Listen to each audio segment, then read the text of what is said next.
옛날 어느 시골 마을에 아주 오래된 고목나무 한 그루가 서 있었습니다. 이 나무 위에 매들이 날아와서 둥지를 들고 새끼들과 함께 살고 있었습니다. 그런데 그 나무 밑에는 산 돼지들이 또 새끼들과 함께 살고 있었어요. 가끔씩 매들이 이제 모이를 먹다가 떨어뜨리면 밑에 있는 돼지들이 먹기도 했습니다. 또 돼지들이 먹다가 찌꺼기를 남기면 매들이 내려와서 그 찌꺼기를 먹기도 했습니다. 이처럼 매와 돼지 가족은 서로 공생하며 평화롭게 살았습니다. 그러던 어느 날 이들이 사이좋게 지내는 것이 못마땅한 여우가 이들의 사이를 갈라놓을 꾀를 하나 생각해냈습니다. 여울은 매에게 달려가서 말했습니다. 매야, 너 요즘 수상한 거 못 느꼈어? 뭔데? 저 나무 밑에 살고 있는 돼지들이 지금 밑둥을 점점 갉아먹고 있어. 왜냐면 밑둥을 갉아먹으면 나무가 쓰러질 거 아니야. 그러면 나무가 쓰러지면 그 둥지에 있는 네 새끼들도 다 땅에 떨어지겠지? 그러면 돼지가 잡아먹으려고 해. 가끔씩 나무가 흔들리는 거 못 느꼈어? 오, 맞아. 가끔씩 나무가 흔들렸어. 그거 봐. 지금 돼지들이 나무를 넘어뜨려서 너희 새끼들 잡아먹으려고 지금 계속해서 지금 나무를 쓰러뜨리려고 일하고 있어. 너 돼지 조심해. 내가 너 생각해서 말해주는 거야. 그리고는 이번에는 돼지에게로 달려갔습니다. 돼지야, 내가 비밀을 하나 알고 있는데 너한테 말해줄 테니까 잘 들어. 뭔데? 다름 아니고 나무 위에 있는 새들이 지금 돼지 새끼들을 잡아먹으려고 기회를 노리고 있어. 너 몰랐지? 응. 네가 먹이를 구하러 멀리 나가면 그때 매가 내려와서 너희 새끼들을 잡아먹으려고 기회를 엿보고 있어. 가끔씩 너희 집을 기웃거리는 거 봤지? 매가 와서 가끔씩 우리 집 안을 들여다보더라고. 그래, 거봐. 그게 바로 너희 새끼들을 잡아먹으려고 하는 거야. 그러니 매 조심해. 여우의 말을 듣고 난 매와 돼지는 영락없이 그 말이 사실인 것 같았어요. 그리고 더 이상 서로를 믿지 못하고 경계하는 사이가 되었습니다. 매와 돼지는 서로를 믿지 못하여 먹이를 구하러 나갈 수도 없었습니다. 결국 이들은 새끼들만 지키다가 굶어 죽고 말았어요. 간사한 여우의 말 한마디가 빚어낸 결과였습니다. 여러분, 우리는 어떻습니까? 주위에서 수없이 많은 소리가 지금 우리에게 들려오고 있어요. 그런데 중요한 것은 내가 누구의 말이 휘둘리느냐 하는 거예요. 내가 누구의 말을 따라가고 있는가 하는 거예요. 여러분, 누구 말 잘 들어요? 남자분들은 새 여자 말을 잘 들어야 된대요. 근데 여자 말을 안 들어야 되는 이유를 제가 이따 말씀드리려고 하거든요. 여러분, 누구 말 잘 들어요? 여러분 생각해 보세요. 여러분 누구 말을 제일 잘 듣고 있는지. 여러분 누구 말을 가장 잘 들어야 되는지 오늘 말씀을 통해서 여러분들 한번 확인해 보시기를 바랍니다. 내 주변에서 들려오는 소리가 나를 살리는 소리도 있어요. 그리고 정말 나를 사랑해서 하는 소리도 있어요. 그런데 내 주변에서 들려오는 소리가 나를 망하게 하는 소리도 있다고요.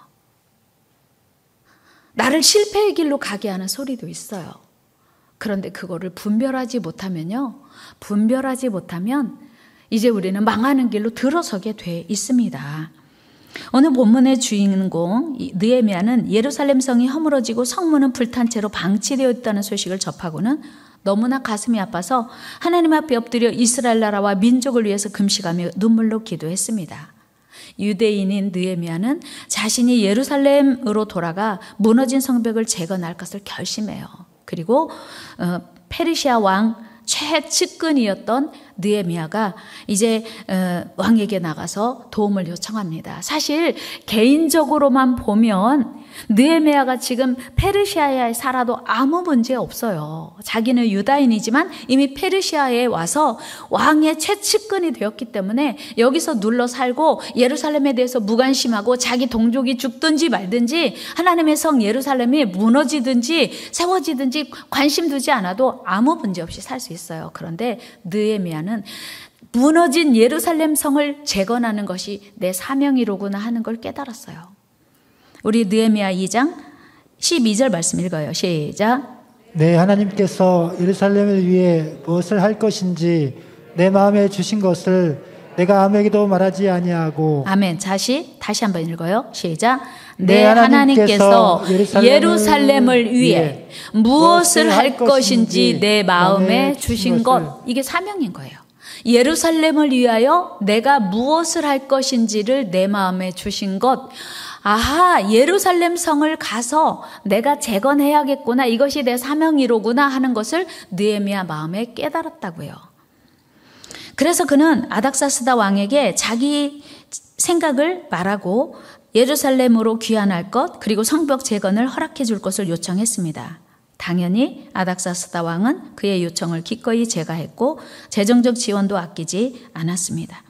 그리하여 BC 444년에 4월 말경 그는 예루살렘으로 돌아갑니다. 여러분, 지금 느헤미야 마음이 얼마나 기쁨과 기대로 부풀었겠어요. 그렇죠? 자기는 지금 페르시아에서 이미 기반을 잡고 살아가지만 하나님의 도성 예루살렘, 자기 조국 예루살렘이 지금 성벽이 불탄 채로 있고 성문이 무너진 채로 있다고 하는 걸 듣고 너무 가슴 아팠던 거예요. 그래서 다시 가서 그 성을 세우는 것이 하나님이 내게 주신 사명이로구나 하는 것을 깨달았을 때 이제 그 사명을 이루기 위해서, 완성하기 위해서 예루살렘으로 돌아가면서 마음이 얼마나 기대가, 그리고 그 기쁨이 마음속에 차고 넘쳤겠어요. 야, 진짜 내가 이제 예루살렘에 가면 이제 속히 함께 가는 이 사람들과 막대한 재정과 아마 빠른 시일 내에 예루살렘 성을 건축하고 돌아올 수 있겠구나. 그런 기대를 가지고 지금 갔어요. 그런데 느헤미야가 예루살렘에 돌아가서 보니 느헤미야를 기다리고 있던 것은 느헤미야를 환영하고 잘 왔다고 환영한다고 박수 쳐주고 기대한다고 용기를 주고 도와줄 동역자가 기다린 것이 아니고 느헤미야가 하는 일을 방해하려고 하는 방해자들이 기다리고 있었어요. 여러분들, 이것이 내가 감당해야 할 하나님의 일이로구나, 하나님의 사명이로구나, 이것을 깨닫는 순간 열심히 해보세요. 잘해야 돼요. 잘 될 거예요. 분명히 좋은 일이 있을 거예요. 하나님이 기뻐하실 거예요. 이렇게 박수 쳐주는 사람이 많으면 그 일을 하기가 쉽잖아요. 그런데 야, 그거 되겠냐? 그거 안 돼. 지금까지 많은 사람들이 하려고 했는데 못했어. 그거 다 쓸데없는 일이야. 그렇게 한다면 여러분 마음이 어떻겠어요? 느헤미야가 그런 어려움에 지금 봉착한 거예요.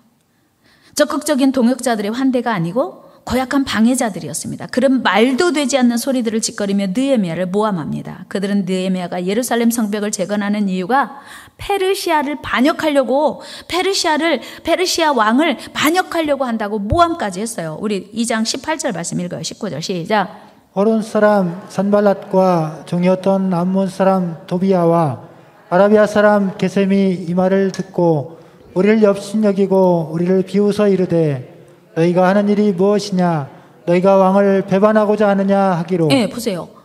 야, 너 왜 그거 하려고 해? 너 페르시아 왕 배반하려고 하는 거지? 이렇게 말도 안 되는 소리를 하는 거예요. 여러분, 느헤미야 마음이 어떻겠어요? 지금 정말로 하나님의 일을 기쁘게 하려고 사명받아서 왔는데 자기가 안 와도 되지만 정말 그래도 하나님의 도성을 좀 세워보려고 하나님의 맡기신 그 사명 감당하려고 왔는데 이런 반대하는 사람들이 있었을 때 마음이 어땠을까요? 하나님의 선한 뜻으로 도와주며 전도하려고 할 때도 마찬가지예요. 여러분, 전도하다가 억울하게 누명 쓴 적 없으세요?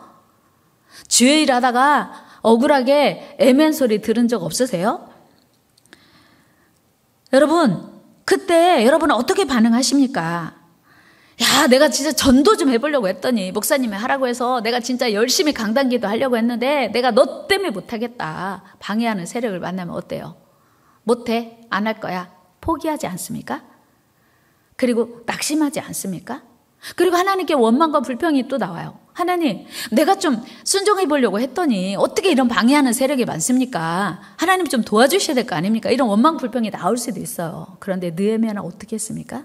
느헤미야는요, 거기에 전혀 요동하지 않았어요.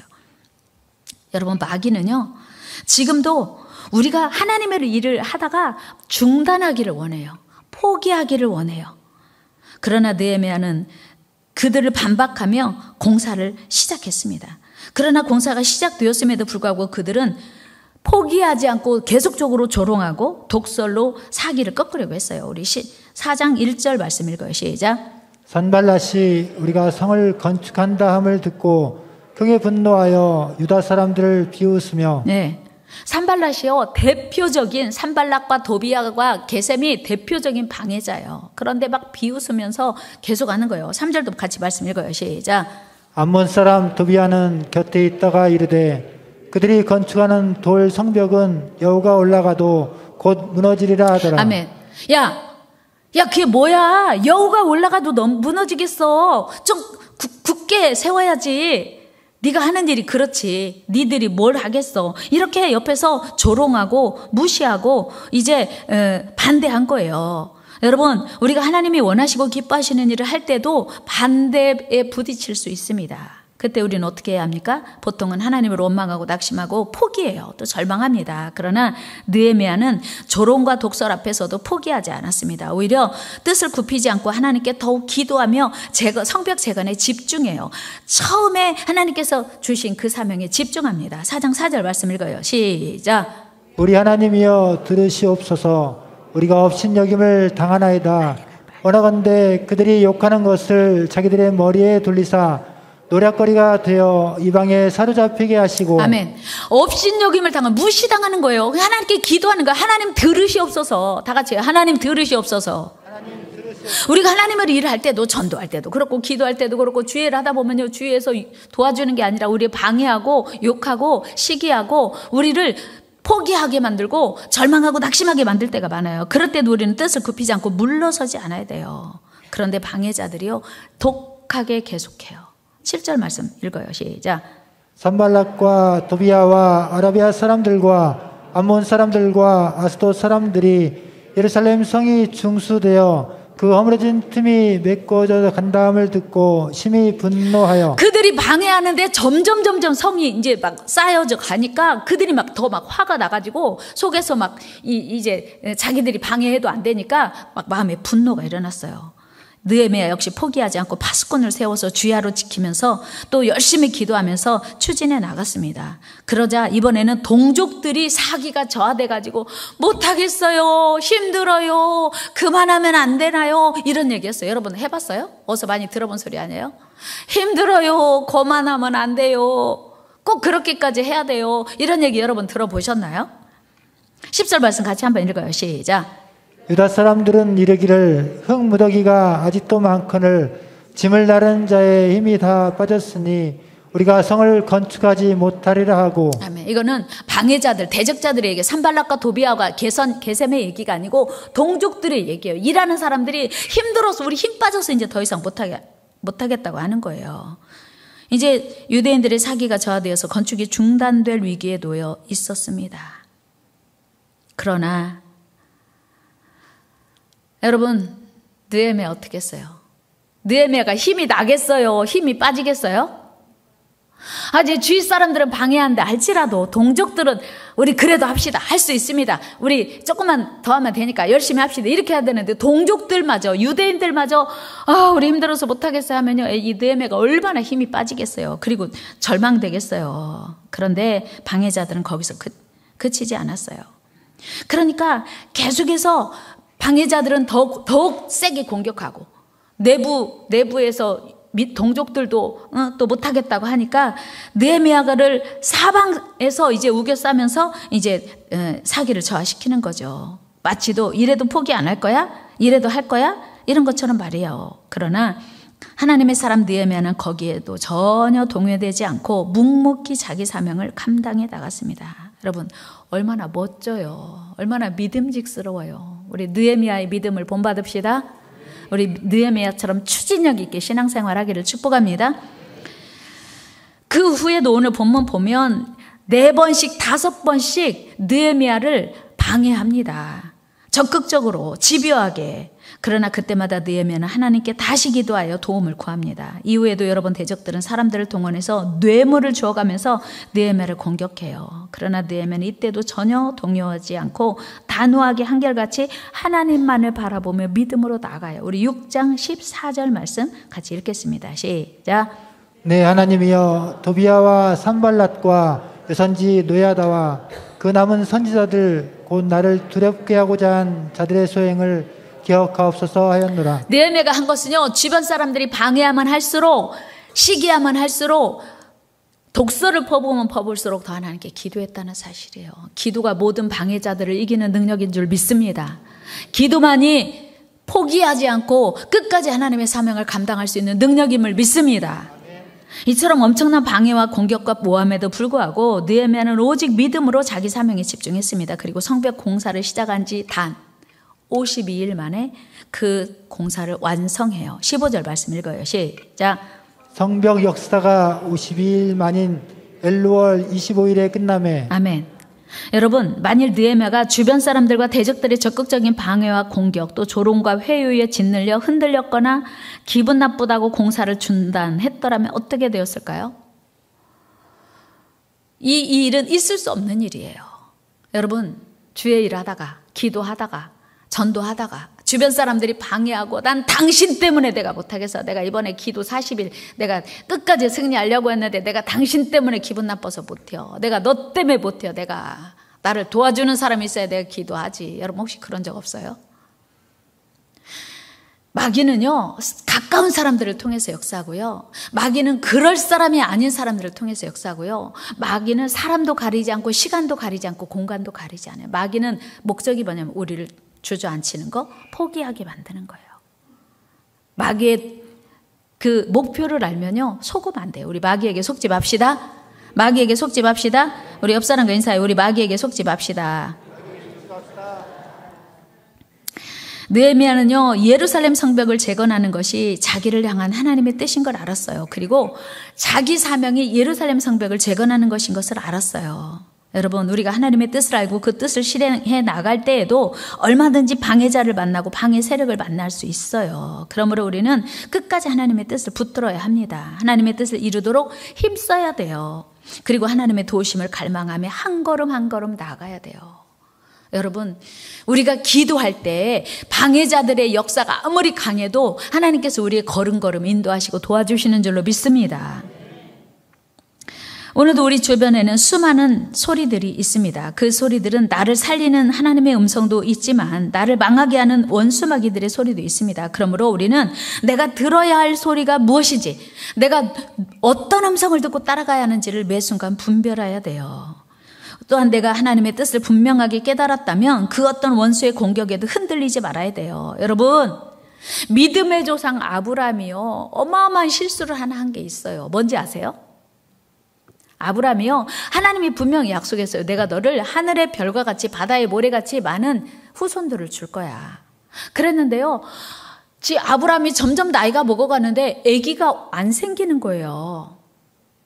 그러니까 하나님의 약속받은 지 10년이 지나는데 자녀가 없어요. 그러니까 어느 날 사레가 말해요. 여보, 나도 이렇게 점점 늙어가고 당신도 나이가 먹어가는데 저 하가를 통해서라도 아기 낳아야 되는 거 아니에요? 그러면 장 집사님 같으면 어떻게 할 것 같아요? 쓸데없는 소리 마라. 하나님이 준다고 했으니까 기다려야지. 한번 해봐요. 쓸데없는 소리 마라. 하나님이 준다고 했으니까 기다려야지. 그러는데 남자들은요, 여자들 말을 참 잘 들어요. 들으면 안 될 때 들었고. 그럴까? 맞잖아요. 이치적으로 생각하면 맞아. 더 늙기 전에 빨리 낳아야 될 거 아니에요. 그래서 하나님이 75살에 불렀는데 10년 기다렸어요. 85살에 그래, 그러면 어쩔 수 없지. 그래가지고 하갈을 통해서 아기를 낳네요. 그 이스마엘을 낳은 것 때문에 하갈도 이스마엘도 아브라함도 사레도 다 고통, 집안이요 온통 전쟁 속이 됐어요. 뿐만 아니라 오늘 오고 오는 모든 세대에 여러분 이슬람 교도가 이스마엘의 후손이잖아요. 그러니까 우리가 신앙적으로 영적으로도 우리가 하나님을 믿는데 적극적으로 방해하고 골치를 썩게 하는 게 그 아브라함이 하가를 취해서 이스마엘을 낳은 것 때문에 오늘 우리까지 피해보고 있는 거예요. 여러분, 아브라함이 하나님 말씀을 끝까지 들었더라면 절대로 그런 일은 없었을 거예요. 그러니까 아내 말 잘 듣는 거 맞아요. 남자분들만 해봐. 아내 말 잘 들읍시다. 그런데 하나님의 말씀과 다른, 하나님의 말씀과 배치되는 말은 절대로 들으면 안 돼요. 아브라함이 실수를 보면서 우리는 알게 되지 않습니까? 뿐만 아니에요. 하나님의 동역자였던 모세와 아론.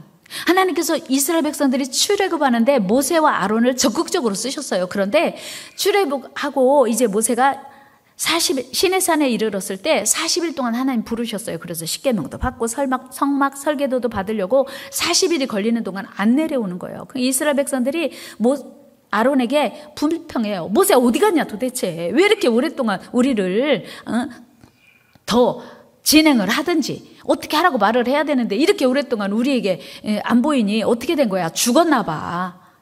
우리를 인도할 신을 만들자. 그러니까 아론이 그래? 그때 아론이 그렇게 하면 안 돼요. 어떻게 해야 돼요? 기다려봐. 한번 같이 해봐요. 기다립시다. 백성들을 안정시키고 하나님께서 말씀하실 때까지 우리는 모세가 내려올 때까지 기다려야 돼요. 그러는데 이 아론이요 못 기다렸어요. 조급해가지고. 그래서 그러면 여러분들이 가지고 있는 금붙이 다 가지고 있어요. 금송아지 만들었어요. 그러면서 아론이 뭐라고 하냐면 이 금송아지가 우리 이스라엘 백성들을 출애굽시킨 신이야. 말도 안 되게 이렇게 어마어마한 실수를 저지르게 되지 않았습니까?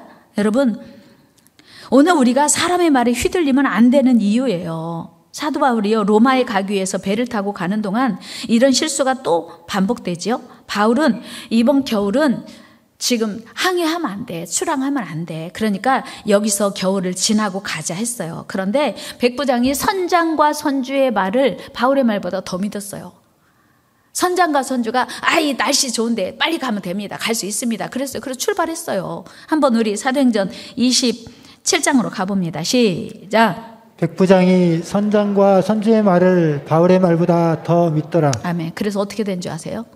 얼마 못 가서 어마어마하게 큰 광풍을 만났어요. 그래서 그 배에 탄 278명이 다 죽을 고비를 넘기지 않았습니까? 14절 말씀 읽어요. 시작. 얼마 안 되어 섬 가운데로부터 유라굴라라는 광풍이 크게 일어나니. 아멘. 여러분 보세요. 우리는 내일 일 몰라요. 오늘 날씨 맑아도요. 내일 어떤 일이 일어날지 몰라요. 우리 인생도 마찬가지예요. 우리가 하나님을 잘 믿어야 되는 이유. 여러분 우리 내일 일도 모르잖아요. 아니 오늘 오후에 무슨 일이 일어날지 모르잖아요. 그런데 어떻게 간 크게 하나님을 안 믿고 살아요? 우리의 삶을 주관하시고 인도하시는 하나님만 우리의 미래를 인도하시고 우리의 미래를 보호하세요. 믿습니까? 그래서 우리가 하나님을 믿어야 돼요. 하나님을 따라가야 돼요. 하나님을 사랑해야 돼요. 하나님을 섬겨야 돼요. 그런데 이 백부장이 바울의 말보다 선장과 선주의 말을 더 믿었어요. 그래서 어마어마한 광풍을 만나지 않았습니까? 여러분, 오늘 우리 시대에도 느헤미야 때와 같이 신앙생활에 엄청난 방해와 공격이 있습니다. 멀리 안 가도 우리 집안에서도 야 코로나인데 무슨 교회가 집에서 예배드려도 돼. 아니야 코로나 다 끝나면 예배드려도 돼. 그런 특히 사랑하는 남편들이 그런 얘기 많이 한다네요. 요즘 자네 교회 가지 마. 코로나 걸리면 큰일 나. 교회 가봤지도 코로나 확산 진원지인 것처럼. 그러면요 또 아내들은 남편 말을 또 그렇게 잠들더라고요. 그땐 들으면 안 돼요. 하나님이 뭐라고 말씀하시는지 들어야 돼요. 요즘 같은 코로나 상황에 어떻게 전도를 해? 응? 웬 해피데이야? 지금 같은 때 무슨 강단 기도를 하냐? 얼핏 들으면 그 말이요 맞는 말 같아요. 그러나 우리는 하나님 말씀 들어야 돼요. 하나님 뭐라고 말해요? 같이 해요. 너희는 때를 얻든지 못 얻든지 항상 전파하라. 땅끝까지 내 증인이 되라. 아멘. 유대인이나 헬라인이나 내가 빚진 자라고 바울이 또 고백하지 않았습니까? 그러므로 우리는 때와 상관없이 복음을 전해야 돼요. 사명을 다해야 돼요. 때와 상관없이 항상 기도하라, 쉬지 말고 기도하라 했으니 우리는 기도해야 돼요. 그런데 마귀는요, 우리에게 지금 때가 어느 때인데 기도해, 이렇게 바쁜데 피곤한데 힘든데 무슨 기도하냐고, 이런 상황에 어떻게 전도하냐고, 전도해도 안 된다고 우리를 무너뜨려요. 그리고 포기하게 만들어요. 여러분, 학생이 공부하는 거 맞아요? 틀려요? 집사님, 학생이 공부 열심히 해야 돼요? 말아야 돼요? 해야지요. 당연히 해야죠. 여러분, 고3이 예배 드려야 돼요? 안 드려야 돼요? 고3이 예배 드려야 돼요? 안 드려야 돼요? 여러분, 분간이 안 돼요? 왜 이렇게 소리가 작아요? 여러분, 고3이 예배 드려야 돼요? 안 드려야 돼요? 당연히 드려야죠. 고3도 하나님의 권능 아래 있기 때문에 예배 드려야 돼요. 그런데 많은 고3의 부모들이, 우리 교회는 거의 그런 분 안 계세요. 많은 고3 엄마들이, 야, 하나님이 다 알아. 고3이니까 빨리 일부 예배 드리고 가. 아니면 또 빨리 학원 가서 공부해. 물론 학원 가서 공부하면 성적은 올라요. 점수는 학점 잘 나올 수 있어요. 그러나 일생을 주관하시는 하나님께서 그의 삶을 책임져 주지 않으면 아무리 좋은 대학 들어가고 아무리 학점 좋아도 그 삶이 안 풀리면요, 소용없어요. 그래서 고3도 예배해야 되고, 고3도 주의를 온전히 지켜야 되고, 고3도 기도해야 돼요. 공부도 열심히 해야 돼요, 당연히. 그러나 공부도 하고 예배도 드려야 된다는 사실이에요. 왜요? 하나님은 자녀들에게 어릴 때부터 하나님 말씀 가르치라고 했어요. 부모된 우리는 자녀들에게 부지런히 하나님을 가르쳐야 할 사명이 있다고 하는 거예요. 그런데 오늘 우리는 하나님 말씀 소홀히 하고, 이 시대가요, 대학 들어가는 게 목표예요. 취업하는 게 목표예요. 그래서 주일도 예배도 안 드리고 무조건 학원 가서 열심히 공부하면 잘한다고 박수치고, 집사님도 권사님도 속으로 은근히 잘한다. 그래. 속으로 그런 부모들 많아요. 우리는 없지만. 자녀들의 일생이 누구 손에 있어요? 어제 우리 청년들 위해서 기도해요. 이런 기도했지 않습니까? 하나님, 우리가 자녀를 사랑하지만 자녀의 미래는 우리 손에 있지 않습니다. 우리가 책임질 수 없습니다. 한번 같이 해요. 하나님, 자녀들을 우리가 사랑하지만 저들의 미래는 우리가 책임질 수 없습니다. 하나님의 손에 있습니다. 이 고백을 우리가 드려야 돼요. 그래서 자녀들을 위하여 철저하게 우리가 하나님께 기도해야 되고요. 자녀들이 스스로 하나님께 자기 신앙을 고백할 수 있도록 해야 된다고 하는 거예요. 그런데 사춘기가 지나가면 절대로 어려워요. 성년이 돼서 하나님 만나는 거 쉽지 않습니다. 마귀의 공격은 정말 사람을 가리지 않아요. 때와 장소도 가리지 않아요. 그러므로 우리는 매사에 하나님의 뜻이 무엇인지를 분별해야 합니다. 그리고 하나님의 뜻을 알았다면 그 어떤 공격이나 방해에도 흔들리지 말고 지켜야 돼요. 여러분, 해피데이도 강단 기도도 우리 인생의 그 어떤 문제도 방해자에 의해서 휘둘리면 안 됩니다. 양보하면 안 돼요. 여러분, 포기하면 안 돼요. 다 같이 양보하지 맙시다. 포기하지 맙시다. 휘둘리지 맙시다. 꼭 그렇게까지 해야 돼. 꼭 그렇게 예수를 믿어야 돼. 다른 사람은 다 편하게 쉽게 예수 믿던데 일주일에 한 번만 가면 되던데, 응? 코로나 상황에 무슨 그렇게 열심히 하는 거야. 응? 신앙생활도 지혜롭게 해야지. 신앙생활도 지혜대로 해야지. 이런 얘기 여러분 많이 들어보셨죠? 야, 하나님만 잘 믿으면 다냐? 그런 얘기 많이 들어보셨죠? 하나님만 잘 믿으면 다냐? 물론 공부도 하고 열심히 사업도 하고 직장생활도 열심히 잘해야죠. 그런데 다른 거 다 잘하고 하나님 안 믿으면 그 인생은 아무것도 아니에요. 같이 잘해야 돼요. 다 잘해야 돼요. 다 잘합시다.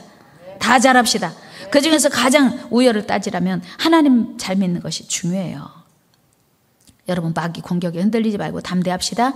예배 집중 못하게 하는 것, 공부 열심히 못하게 하는 것, 기도 집중하지 못하게 하는 것 다 방해자의 역사예요. 여러분, 우리는 온 세상의 왕이신 우리 하나님께 우리 삶의 뿌리를 두고 살아야 돼요. 여러분, 개를 요즘 반려견들은 그렇지 않지만 옛날에 마당에서 키우는 개들은 목줄을 묶어놨어요. 지금도 마당에서 키우는 개들은 목줄을 묶어놔야 되잖아요. 그런데 그 개들이 목줄이 허용하는 곳까지만 가요. 여러분들은 하나님께 줄 매여 있어요? 풀려 있어요? 매여 있어요? 풀려 있어요? 풀려 있는 사람은요, 고삐 풀린 망아지처럼 지 맘대로 사는 사람이, 죄송해서 이런 표현을 했어요. 하나님께 매여 있는 은혜가 있기를 축복합니다. 하나님이 하지 말라면 안 하고 하나님이 하라는 건 열심히 하는. 여러분, 줄이 없으면 편해요. 쉬워요. 자유로워요. 그런데 그게 망하는 길이에요. 물고기가 물에서 사는 게 편해요? 물 밖에 사는 게 편해요? 그런데 물고기는 진정한 자유가 물 밖에 있는 줄 생각해요. 물 밖에 나오는 순간 물고기는 죽어가는 거예요. 우리가 주님께로부터 줄이 묶여 있는 것이 은혜요, 축복이요, 생명이요, 소망인 줄로 믿습니다. 진정한 자유가 하나님께 묶여 있을 때요. 여러분, 분명히 하나님은 우리에게 말씀하세요. 우리 인생은 전적으로 하나님의 손에 달려있고, 그래서 우리는 삶의 뿌리를 하나님께 두고 살아야 된다고요. 예레미야 17장 말씀 읽어요. 5절부터 시작. 여호와께서 이와 같이 말씀하시니라. 무릇 사람을 믿으며 육신으로 그의 힘을 삼고 마음이 여호와께서 떠난 그 사람은 저주를 받을 것이라. 그는 사막의 떨기나무 같아서 좋은 일이 오는 것을 보지 못하고 광야 간조한 곳 건건한 땅 사람이 살지 않는 땅에 살리라. 그러나 무릇 여호와를 의지하며 여호와를 의뢰하는 그 사람은 복을 받을 것이라. 그는 물가에 심어진 나무가 그 뿌리를 강변에 뻗치고 더위가 올지라도 두려워하지 아니하며 그 입이 청청하며 가무는 데에도 걱정이 없고 결실이 그치지 아니함 같으리라. 아멘. 누가 축복인지 누가 저주인지 선명하게 말씀하고 있어요. 삶의 뿌리를 여호와께 두는 사람은 그 사람이 복받은 사람이다. 그런데 삶의 뿌리가 사람을 믿으며 세상을 의지하는 사람은 저주를 받는다고 성경이 분명히 얘기하고 있어요. 오늘 여러분들의 삶의 근간이 어디에 있습니까? 하나님께 묶여 사는 저와 여러분 되기를 주의 이름으로 축원합니다. 묶여 산다는 것 표현이 좀 부정적이면 하나님께 삶의 뿌리를 두고 사는 저와 여러분 되기를 주의 이름으로 축원합니다. 말씀을 이제 마치려고 해요. 여러분, 착각하면 안 됩니다. 세상에는 우리의 동역자만 있는 게 아닙니다. 매와 돼지는 본래 서로 좋은 동역자였습니다. 그러나 여호와의 말을 듣는 순간 그들은 실패의 길, 망하는 길로 들어서게 되어 있었어요. 여러분, 오늘 누가 여러분들을 살립니까? 누가 여러분들을 생명의 길로, 진리의 길로 인도합니까?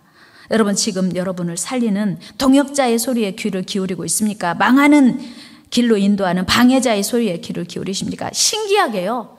마태복음 7장 보면 이런 말씀이 있어요. 생명으로 인도하는 문은 길이 좁고 협착하여 찾는 이가 적고 멸망으로 인도하는 문은 넓어 그리로 들어가는 자가 많다. 무슨 얘기예요? 나를 살리는 얘기는 힘들으니까 안 지키려고 해요. 따르지 않으려고 해요. 내 맘대로 살고 싶어요. 그런데 그리로 들어가는 길이 결국은 멸망으로 인도하는 문, 멸망과 연결된 길이라는 거예요. 여러분, 하나님의 음성 듣고 사는 일이 기뻐요? 괴로워요? 여러분 스스로 점검해 보세요. 나는 하나님께 묶여 사는 것이, 하나님께 매여 사는 것이 기쁨인가 슬픔인가 고통인가? 누구한테 물어볼 것도 없어요. 남들이 우리 신앙 다 알아요. 우리 목사님 설교 오늘 은혜롭네. 우리 목사님 설교 요즘 아니야. 요즘 기도를 안 하시나? 성도들이 들으면 다 알아요. 마찬가지로 여러분들의 신앙은요, 하나님이 아니어도 서로 다 잘 알아요. 저분 요즘. 그런데 스스로 이 시간 점검해 보자고요. 여러분, 요즘 누구 말 듣고 사십니까? 요즘 누구 말에 귀를 기울이고 사십니까? 여러분을 진정으로 살리는 음성은 어떤 음성이십니까? 여러분은 하나님의 동역자이십니까? 여러분 하나님의 방해자이십니까? 누가 여러분들을 살리는 동역자이십니까? 흔들리지 맙시다. 흔들리지 맙시다. 흔들리지 맙시다.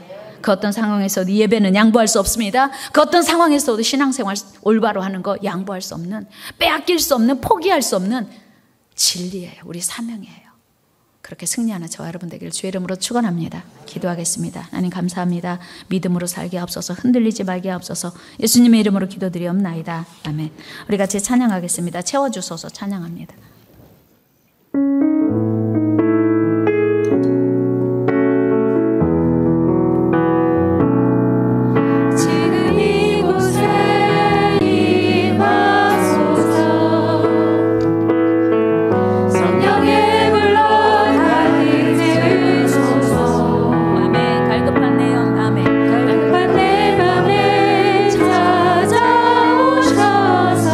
주의 성령으로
원합니까? 주여 연약한 믿음을 붙들어 주옵소서.